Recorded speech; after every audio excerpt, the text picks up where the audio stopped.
Hi friends, இப்போ நம்ம cauliflower chilli எப்படி பொரிக்கிறதுன்னு பார்க்கலாம். முதல்ல காலிஃப்ளவர் எடுத்துக்கோங்க. அது குட்டி குட்டியாக கட் பண்ணி வச்சுக்கோங்க. அப்புறம் தண்ணியில் மஞ்சத்தூள் உப்பு போட்டு கொதிக்க வச்சுட்டு அந்த தண்ணியில் காலிஃப்ளவர் எடுத்து உள்ளே போடுங்க. அது கொஞ்சம் பாயில் ஆனோடனே அதுலேருந்து தனியாக எடுத்துருங்க. அப்போ தான் அதில் இருக்கிற புழு எல்லாம் போகும். அப்புறம் அதை தனியாக ஒரு பிளேட்டுக்கு மாற்றிட்டு அதில் வந்துட்டு தேவையான மஞ்சத்தூள், உப்பு, மிளகாத்தூள், அப்புறம் அரிசி மாவு, சோள மாவு இது மட்டும் போட்டு நல்லா மிக்ஸ் பண்ணி வச்சுக்கோங்க.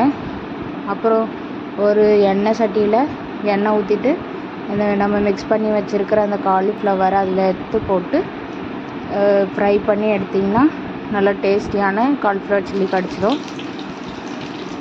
இந்த வீடியோ உங்களுக்கு பிடிச்சிருந்ததுன்னா லைக் பண்ணுங்கள், ஷேர் பண்ணுங்கள், சப்ஸ்கிரைப் பண்ணுங்கள். Thank you friends.